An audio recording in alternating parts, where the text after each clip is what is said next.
सपना की माँ दामाद के आधुनिक होने की प्रशंसा करते अघाती नहीं थी, लेकिन जब बेटे अनुराग ने अपनी शादी के लिए अपनी पसंद का जिक्र किया तो उनके तेवर बदल गए। जब से वे सपना की शादी करके मुक्त हुई, तब से हर समय प्रसन्नचित दिखाई देती थी। उनके चेहरे से हमेशा उल्लास टपकता रहता था। महरी से कोई गलती हो जाए, दूध वाला दूध में पानी अधिक मिलाकर लाए अथवा झाड़ू पोछे वाली देर से आए, सब माफ था। अब वे पहले की तरह उन पर बरसती नहीं थी। जो भी घर में आता उत्साह से उसे सुनाने बैठ जाती कि उन्होंने कैसे सपना की शादी की, कितने अच्छे लोग मिल गए, लड़का बड़ा अफसर था, देखने में राजकुमार जैसा, फिर भी एक पैसा दहेज का नहीं लिया। ससुर तो कहते थे कि आपकी बेटी ही लक्ष्मी है, और क्या चाहिए हमें, आपकी दया से घर में सब कुछ तो है, किसी बात की कमी नहीं, बस सुंदर सुशिक्षित व सुशील बहू मिल जाए, हमारे सारे अरमान पूरी हो गए। शादी की बात पहली बार जब बेटी ससुराल से आई तो कैसे हवा में उड़ी जा रही थी। वहां के सब हालचाल अपने घर वालों को सुनाती, कैसे उसकी सास ने इतने दिनों पलंग के नीचे पाँव ही नहीं धरने दिया। वह तो रानियों सी रही। वहां घर के कामों में हाथ लगाना तो दूर, वहां तो कभी मेहमान अधिक आ जाते तो सास दुलार से उसे भीतर भेजती हुई कहती, बेचारी सुबह से पाँव लगते लगते थक गई, नाते रिश्तेदार क्या भागे जा रहे हैं, कहीं जा बैठ कर आराम कर ले। थोड़ी देर उसने ननद अपनी भाभी को सहारा देकर पलंग पर बैठा आती। यह सब जब उन्होंने सुना तो फूली नहीं समाई, कलीजा गज भर गया होगा। दिन भर पाँव से रस ले ले करके हुई बेटी की ससुराल की बातें पड़ोसिनों को सुनाने से भी नहीं चूकती। उनकी बातें सुनकर पड़ोसिन को ईर्ष्या होती। वे सपना की ससुराल वालों को लक्ष्य कर कहती, कैसे लोग फंस गए इनके चक्कर में, एक पैसा भी दहेज में नहीं देना पड़ा, बेटी के विवाह में और ऐसा शानदार रोबीला वर मिल गया, ऊपर से ससुराल में इतना लाड प्यार। उस दिन अरुणा मिलने आई तो वे उसी उत्साह से सब सुना रही थी। लो जी, सपना को तो एमए बीच में छोड़ने तक का अफसोस नहीं रहा। बहुत पढ़ा लिखा खानदान है, कहते हैं एमए क्या, बाद में यही की यूनिवर्सिटी में पीएचडी भी करवा देंगे। पढ़ने लिखने में तो सपना हमेशा ही आगे रही है। अब ससुराल भी कद्र करने वाला मिल गया। फिर क्या सपना नौकरी करेगी जो इतना पढ़ा रहे हैं। अरुणा ने उनके उत्साह को थोड़ा कसने की कोशिश की।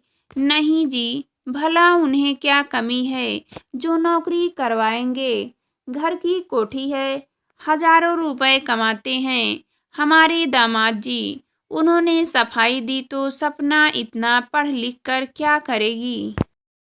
बस शौक वे लोग आधुनिक विचारों के हैं ना, इसलिए पता है आपको, सपना बताती है कि सास ससुर और बहू एक टेबल पर बैठकर खाना खाते हैं।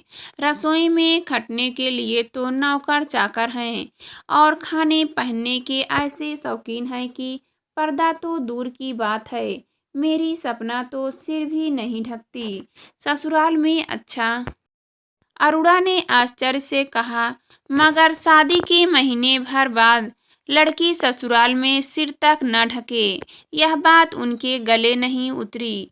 शादी के समय सपना तो कहती थी कि मेरे पास इतने ढेर सारे कपड़े हैं, तरह तरह के सलवार सूट मैक्सी और गाउन सब धरे रह गए जाएंगे, शादी के बाद तो साड़ी में गठरी बनकर रहना होगा। पर संयोग से ऐसे घर में गई है कि शादी से पहले बने सारे कपड़े काम में आ रहे हैं।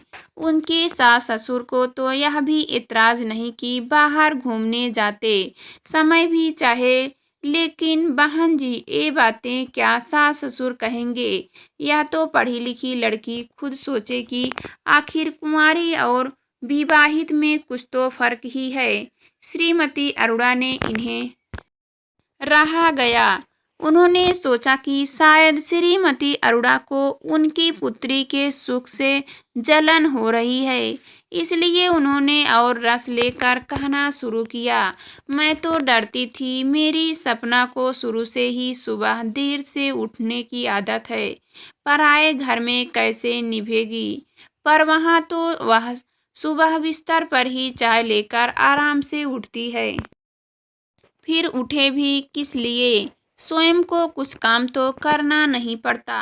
अब चलूंगी बहन जी। श्रीमती अरोड़ा उठते उठते बोली, अब तो आप अनुराग की भी शादी कर डालिए, डॉक्टर हो ही गया है।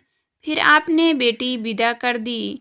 अब आपकी सेवा टहल के लिए बहू अपनी आनी चाहिए। इस घर में भी तो कुछ रौनक होनी ही चाहिए। कहते कहते श्रीमती अरोड़ा के होठों की मुस्कान कुछ ज्यादा ही तीखी हो गई। कुछ दिनों बाद सपना के पिता ने अपनी पत्नी को एक फोटो दिखाते हुए कहा, देखो जी कैसी है यह लड़की अपने अनुराग के लिए। यह पास है, रंग भी साफ है, घर बार कैसा है? उन्होंने लपक कर फोटो हाथ में लेते हुए पूछा, घर बार से क्या करना है? खानदानी लोग हैं और दहेज वगैरह हमें एक पैसे का नहीं चाहिए। यह मैंने लिख दिया है। उन्हें यह क्या बात हुई जी? आपने अपनी तरह से क्यों लिख दिया? हमने क्या उसे डॉक्टर बनने में कुछ खर्च नहीं किया, और फिर वे जो देंगे उन्हीं की बेटी की गृहस्थी की काम आएगा। अनुराग भी आकर बैठ गया था और अपने विवाह की बातों को मजे लेकर सुन रहा था। बोला, माँ मुझे तो लड़की ऐसी चाहिए जो सोसाइटी में मेरे साथ इधर उधर जा सके।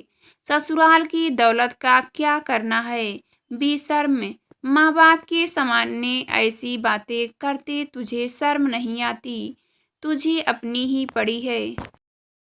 हमारा क्या कुछ रिश्ता नहीं होगा, उससे हमें भी तो बहू चाहिए। ठीक है तो मैं लिख दूं उन्हें कि सगाई के लिए कोई दिन तय कर ले। लड़की दिल्ली में भैया भाभी ने देख ही ली है और सबको बहुत पसंद आई है। फिर शक्ल सूरत से ज्यादा तो पढ़ाई लिखाई मानी रखती है। वह अर्थशास्त्र में एमए है। उधर लड़की वालों को शुभकृत भेजी गई। उधर वे शादी की तैयारी में जुट गई। सामान की लिस्ट बनने लगी। अनुराग को जो सपना के ससुराल की तारीफ के पुल बांधती अपनी माँ की बातों से खींच जाता था, आज उन्हें सुनने के लिए कहता, देखो माँ, बेकार में इतनी सारी साड़ियाँ लाने की कोई ज़रूरत नहीं है। आखिर लड़की के पास शादी के पहले के कपड़े होंगे ही, वे भी कार में पड़े बक्सों में सड़ते रहें तो क्या, इससे क्या फायदा? तो क्या अपनी बहू को कुंवारी छोकरियों के कपड़े से यहाँ पहनाएगा? वह चिल्ला सी पड़ी, क्यों? जब जीजा जी सपना को पहना सकते हैं तो मैं नहीं पहना सकता? वे मन महसूस कर रह गई। इतनी चाव से साड़ियाँ खरीद कर लाई थी, सोचा था सगाई पर ही लड़की वालों पर अच्छा प्रभाव पड़ गया तो वे बाद में अपने आप थोड़ा ध्यान रखेंगे और हमारी हैसियत व मान सम्मान ऊंचा समझकर ही सब कुछ करेंगे। मगर यहाँ तो बेटे ने सारी उम्मीदों पर ही पानी फेर दिया। रात को सोने के लिए बिस्तर पर लेटी तो कुछ उदास थी। उन्हें करवटें बदलते देखकर पति बोले, सुनो जी, अब घर के काम के लिए एक नौकर रख लो। क्यों? वह एकाएक चौंकी। हाँ, क्या बात? तुम्हारी बहू को भी सुबह 8 बजे बिस्तर पर चाय पीकर उठने की आदत हो तो घर का काम कौन करेगा?